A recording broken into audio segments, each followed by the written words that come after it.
It's the S word, stress. How does it show up physically in your patients? Stress along with inflammation. Inflammation bigger than stress, but stress is one of the biggest health deterrents there is. And we live in a pretty stressful time. You know, people are trying to make ends meet and all sorts of things, working too hard, too much electronics. Showing up physically in their lives, it can show up as digestive issues. Yeah. It can show up as cardiovascular issues long term. It can raise blood pressure. It can influence how likely someone is to have a heart attack or a stroke, chronic stress. It can be life-threatening. More subtly, it can show up as I'm not sleeping well and I don't know why, right?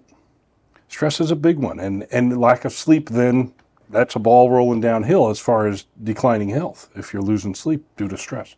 So it shows up in a lot of ways. I think digestive is one of the earlier ones. You know, it can show up as headaches. And then the bigger ones would be the cardiovascular stuff. All of a sudden somebody's got high blood pressure.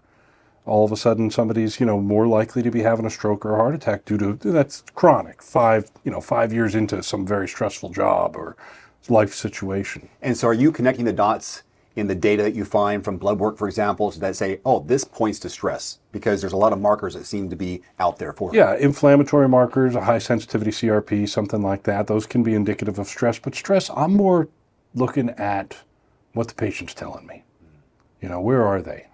Are they running at 60 miles an hour all the time? Are they in the middle of the visit trying to, which I've been there. I'm that guy once in a while, Is there a misconception about stress that people have that's totally off the reservation? Maybe that it's outside their control. We all get in stressful situations, but the stress response, that sympathetic nervous system dominance, the stress response, with practice, with education, with intention, can be, we can change how we respond to stress. And we can put up barriers such as having a hobby we really enjoy that brings joy, right? Or being in a relationship that brings us a lot of joy, or being of service to other people. Maybe it brings you a lot of joy. Anything that generates joy over stress is going to help to combat that. And then looking at your life and saying, well, where can I organize more? Where can I streamline more so that things are less stressful?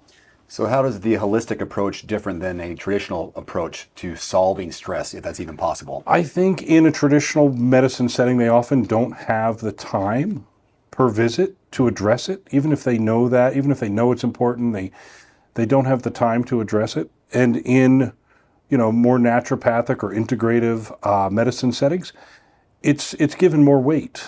That, hey, this is something that really impacts health. Let's take the time to sit down and let's talk about, there's supplements, L-theanine, ashwagandha, adaptogens that can help. But I've always said treating adrenal fatigue or stress, chronic stress with supplements that's pouring water into a bucket full of holes. You've got to sit down and talk to your patient about, when are you playing? When are you finding joy? Which doesn't get enough, those things don't get enough importance in modern society right now. It's important that you go to work, and it's important that you make money, and it's important that you do this, but it's important that you play. But you can't sell a pill to tell someone to go play. No. So you've got to take time, sit down, get to know your patient, and ask them, what do you do? I ask patients all the time, what are you doing for fun? What are you doing to have a good time? Are these some of the ways you coach your patients? Like, hey, here's some options. Yeah, and it's not a little bit.